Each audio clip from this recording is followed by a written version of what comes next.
r/AskReddit. Police officers of Reddit. Was there a time you wanted to let someone off the hook but couldn't? And if so, what happened? My partner is a police officer in Australia. One day he pulled over a guy on a motorbike with a young child, 7-ish, sitting between him and the handlebars with no helmet on. The guy explained that in India, where he'd just moved from, that was a perfectly normal thing to do. And my partner explained that in Australia it was a big no-no. The guy started getting hostile and disrespectful, demanding that he be let go without a ticket and allowed to continue back home with the kid still on the bike. There were a lot of witnesses, and that, coupled with the guy's attitude and disregard for our laws, prompted my partner to give him a ticket. Even though he initially just wanted to give him a warning as he was so new to our country. He also had to chauffeur the kid back to his house.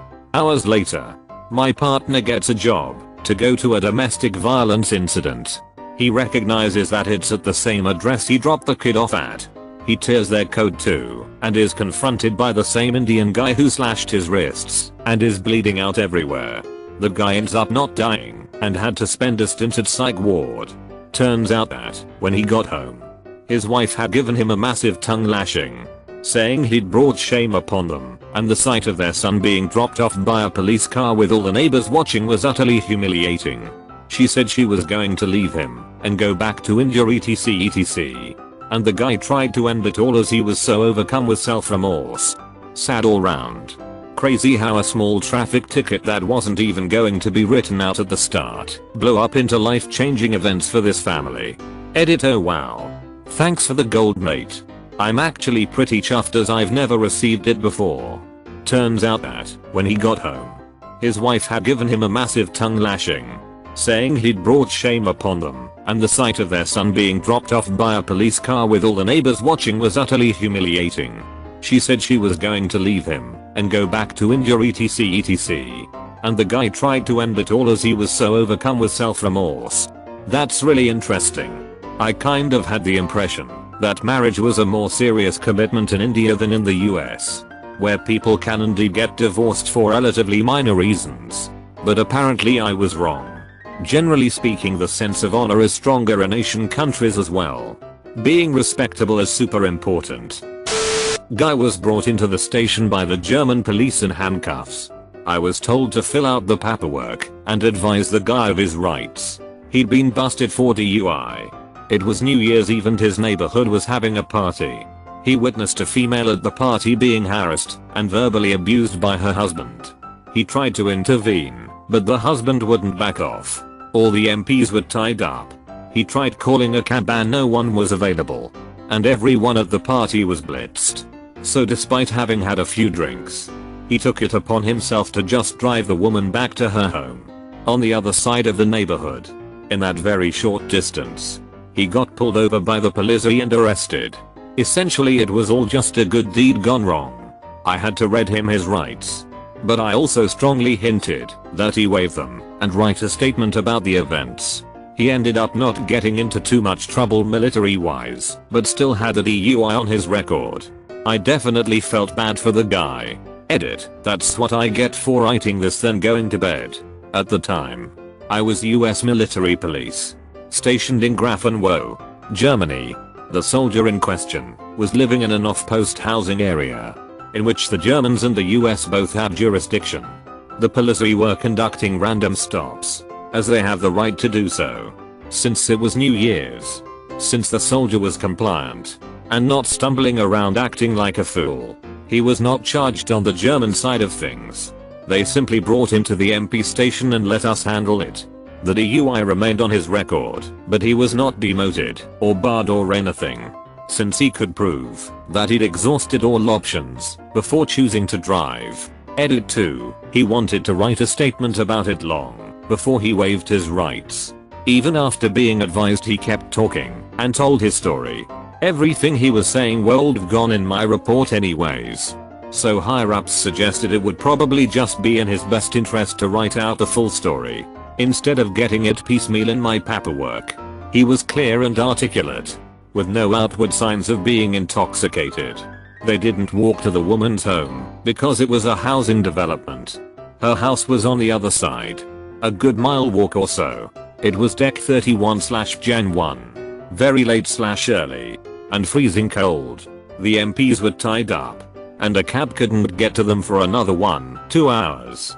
The woman didn't drive because she'd had far more to drink than the soldier had. I'm not sure what came of her husband. No good deed goes unpunished. This guy militaries. I got a ticket one day by turning left. I didn't see the no left turn sign because all the construction crap. The next day I accidentally cut of the sheriff. Not an officer in the department, but the bloody big guy himself. What's worse, I didn't have my license and registration. I was a teen and a mess, so I handed him the ticket from the day before as proof of license and insurance. With a big unapologetic grin. Dude laughed so hard he had to hold on to my car. Didn't give me a ticket. I still wave hi to him when I see him. Chill dude. This is absolutely brilliant. Reminds me of when my older brother returned home from just getting his license, and I asked, could he drive my friend Nick home? My mom was a little take off guard, but said sure. Big brother blew a stop sign and got pulled over. When the officer asked how long he had his license, my brother looked at his wristwatch, then said just over an hour. The prick still wrote him the ticket. Obligatory not a cop comment. I'm sorry, but I'm a criminal defense attorney. And I have to be vague about this. Because privilege. I had a client who charged with public intox. But this person was not drunk. Just off their meds and manic. I watched all the body cam footage. 5 cops responded. And all but one wanted to book my client in on more serious charges. The one who didn't straight up said, I'm not comfortable taking this person to jail. They need to go to the hospital. A supervisor was called in and overruled him. Telling all the cops there to book client in on 3 serious charges, one of which was a felony. The one cop recognized the situation for what it was and literally took my client out of another cop's car and booked them into jail like he was told, but booked them in on public intox because he knew it was the most minor offense he possibly could. And his report made it very clear what he thought about the whole thing, which made my end and dealing with the DA way easier. I respect the hell out of him. Goddamn. You know that cop got it for it later too. That's personal sacrifice. It pisses me off that cops like that, the kind we need way more of, probably get in trouble for insubordination instead of getting the respect they deserve. Yeah. Bravo for him/her. Plenty of times. But one in particular stands out. Me and my partner respond to a call of a domestic incident. Female caller states her husband threw her into the dresser and broke the bathroom door. So we get there, and as we are walking up the driveway, this woman comes screaming out wearing only shorts. No shirt. No bra. Anyway, we prepare for the worst, figuring he was gonna follow her. Coming after her. Well, we keep her outside for a minimum. When it's clear he wasn't coming out, we go inside with her. By this time another car arrives with 2 more cops. So we go inside, and she sits on the couch and covers herself with a blanket. We notice she has a nice bump on her head and elbow. She says her husband just got home after completing 2 tours in Iraq. Just got home 0.2 hours ago. She picked him up from the airport. He gets home, takes, and first thing he does is take a shower. She says, I have no idea what happened. He got out of the shower, grabbed me and threw me at the dresser, where I hit my head and elbow. Then I came downstairs and called you guys. So we go upstairs and find the guy sitting on the bed with his head in his hands crying. He look up at us and says, I'm so ducking sorry, I didn't mean to do it. Without being prompted, he tells his story. She picked me up from the airport and drove home. I come inside and jump in the shower. When I get out, I knock over the garbage can in the bathroom and it falls over. He went to pick it up and saw inside it was filled to the brim with used condoms. Like a box worth. And he was right. The garbage can was filled with condoms that obviously weren't his. He said he came out and confronted her about, to which she just shrugged her shoulders and said, oh well, you weren't here. So he grabbed her and pushed her away from him in frustration. She hit the dresser and fell to the floor, running out of the room. He gets frustrated and punches the bathroom door, putting a hole in it. Well, we had no choice. We had to arrest him. Charged him with assault. Third. I'm not condoning what the guy did, but I understand it. He was off fighting in a war for 2 tours while his girlfriend was living in his house, driving his car, having sex with other men in his bed. The real kicker. When someone gets arrested, there's automatically an order of protection granted. In nice DV cases anyway. The order stated he had to vacate his home. He had no friends, no family, and had to live in a shelter for a number of weeks. Bumped into the guy a year or so later. No job, no money, alcohol and drug problems. All stemming from this one incident with his girlfriend. I have more if you guys want to hear them. Have a few heartwarming stories as well. Let me know. Edit. Wow. Okay, so I wrote this then went to work. I'll try and get back you guys. I'll also leave a funny story to try and balance this out. And thanks for the gold. Edit 2. Okay, so people have been asking how they can help this man. Unfortunately, this happened over 12 years ago in the Bronx. I hope he did get his life together eventually. Edit 3. Okay, so it seems I need to explain a few things regarding discretion and why I couldn't simply sweep this under the rug. In nice, if 2 people live together and certain offenses occur, they fall under family offenses and they are must arrest situations. This means I have 0 discretion. Police have to arrest in these situations, even if the complaint, son, daughter, wife, girlfriend, baby mama, anything that falls under family member doesn't want the person arrested. In these cases, a state would become the complainant. This was done about 25 years ago to combat the problem of husbands beating the it out of their wives and the wives not wanting to press charges, and he kills her.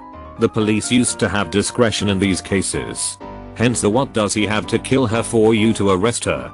Edit 4. The funny story I promised you guys. So we get a call of a rescue.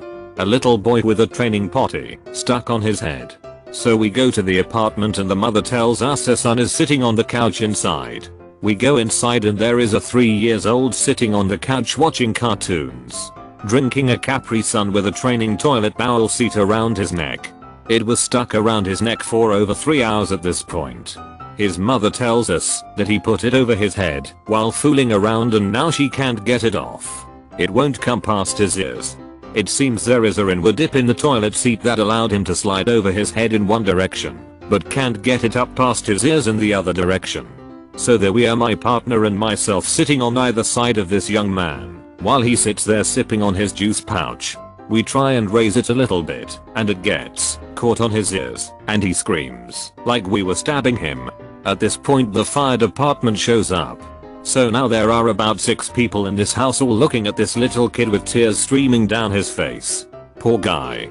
FD was hesitant to use any sort of tools because of how close the seat was to his head and neck and the fact that he wasn't exactly sitting still. So we ask the mom if she has any butter or Crisco in the fridge that we can use to lubricate the seat and hopefully slide it up past his ears. Well, she says she doesn't have any butter, but she has something in her room that may help. She goes into her room and returns with a half-full tube of Vanilles. Yes, this poor mother handed me her ex-lubricant in full view of 2 cops and 5 or so firemen, and she didn't seem to be embarrassed in the least bit. Anyway, we put on our gloves and began to slather Vanilles all over the seat and this kid's face, neck and ears. Or 3-year-old boy Hoss face is covered in his mom's anal lube jelly. Well, after some turning and careful lifting, the seat popped right off with only minimal scratches to his ears. We all cheered, returned the mother's tube of lube, and left the house. What city? I'm a vet who helps vets, and went through something similar. If I'm nearby I could help the guy. Edit. Hellas to helps. Not sure how a ride in a helicopter would help this guy out, but it's worth a shot. Just after high school, I had just showed up to a party in the woods. No sooner had I grabbed a beer than about 5 cop cars come flying in, lights blaring. Keep in mind, I haven't drank a thing, but my mind went run. As I start running down this path, a cop starts following me in his car. Fat guy. Wasn't very fast. I realize I'm not getting away and stop running. He comes up to me laughing and says good choice, big boy, and cuffs me and sits me down back up at the fire. I proceed to tell him everything and he laughs and gives me a breathalyzer. Once he knows I wasn't bulleting him, He just says okay. Have a good night. Best cop ever. Edit. Forgot to mention. A few years later my wife and I were visiting my parents in the same town. And he pulled me over for speeding. He walks up to the window. Looks in and laughs. Slow down big boy. Then drives away. I played ball with a kid whose father was an officer growing up. He told me that if I'm at a house party and the cops show then run. He went on to say that cops knew half would hide half would run. They would rather spend their time looking for the hiders. This advice got me away from 3-4 house party breakups. This was my approach. Though sometimes they did still chase the runners, just for some fun I think. One of them ducking flying tackled me once. I would have been impressed if it wasn't me being flying tackled. Ducking. Like and subscribe.